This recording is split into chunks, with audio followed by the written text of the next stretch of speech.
এই প্রথমবার নিজের হাতে মোমো বানিয়ে খাওয়ালাম পরিবারকে। হ্যালো এভরিওয়ান, আসসালামু আলাইকুম। সবাই কেমন আছেন? আশা করি সবাই ভালো আছেন। আমরা আপনাদের ইনশাআল্লাহ অনেক ভালো আছি। এখন ময়দার ডো তৈরি করব, তার জন্য ময়দার ভিতরে একটু পরিমাণ মতন তেল দিয়ে ভালো করে মাখিয়ে নিচ্ছিলাম। তো আমার ডো তৈরি করা হয়ে গেছে। এখন আমি 5 মিনিট মতন রেখে দিব। আমি পুর তৈরি করব। পুর তৈরি করার জন্য আমি মুরগির মাংসগুলো ভালো মতন ছুরি দিয়ে কেটে নিয়েছি। আপনারা চাইলে ব্লেন্ডারও করে নিতে পারেন।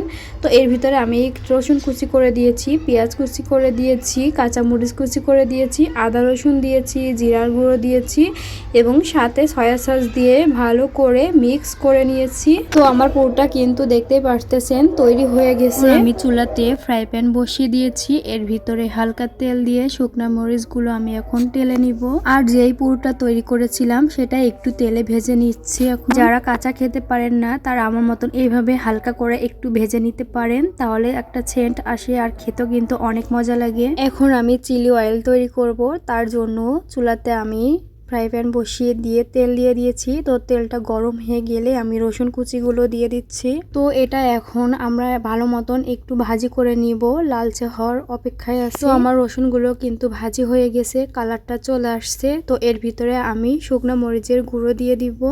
তো এটা আবার ভালোভাবে মিশাইতে হবে পরিমাণ মতন। এর ভিতরে আমি এখন সয়া সস অ্যাড করব। তো ভালো মতন মিশাইতে হবে। আমাদের চিলি অয়েলটা দেখতে পারতেছেন তৈরি করা হয়ে গেছে। মাশাআল্লাহ, কালারটা অনেক সুন্দর আসছে। আমি ছোট ছোট করে রুটি বেলে নিব মোমো তৈরির জন্য। তো দেখতেই পারতেছেন কয়েকটা আমি রুটি বেলে নিয়েছি। এখন আমি মোমো বানিয়ে নিব পুরগুলো ভিতরে দিয়ে। আগে কখনো ট্রাই করি না, জানি না কেমন হবে, তারপরও যতটুকু পারি অতটুকু দিয়েই করতেছি।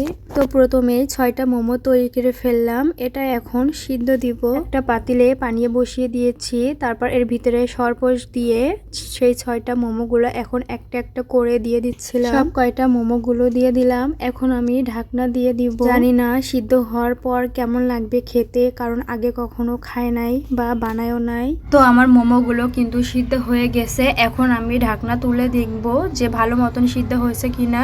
তো এখন আমি একটা প্লেটে চামচের সাহায্যে কিন্তু মোমোগুলো তুলে নিব। অথবা পারফেক্ট ভাবে আমি মোমোটা বানাইতে পারি নাই বা ডিজাইনটাও করতে পারি নাই। তো যতটুকু পারছি এটাই আলহামদুলিল্লাহ, যেহেতু প্রথম বানাচ্ছি। এখন আমি চামচের সাহায্যে একটা একটা করে মোমোগুলো প্লেটে তুলে নিচ্ছিলাম। তো ভাবতেছিলাম যে এগুলো খেয়ে আগে ট্রাই করব, তারপরে বাকিগুলো আবার বানাবো। ভাবতেছিলাম তো আমি হয়তোবা বানাইতে পারবো না, তবে ইউটিউব থেকে ভিডিও দেখে কিন্তু আমি তারপরে বানাইতে আসছি। যাই হোক, ডিজাইনটা একটু খারাপ হয়েছে দেখতে, কোনো সমস্যা নেই, পরবর্তী বানাইলে অবশ্যই ভালো করে বানাবো। আমি ফ্রিজে চিলি অয়েলটা নিয়ে নিব আর সাথে কিন্তু সস নিয়ে নিচ্ছি এখন। তো সস দিয়ে খেতে কিন্তু অনেক টেস্ট লাগে। ভিডিওটি আপনাদের কাছে কেমন লাগছে অবশ্যই কমেন্টে জানাবেন। আর আজকে ভিডিওটা এই পর্যন্ত। সবাই ভালো থাকবেন। আল্লাহ হাফেজ।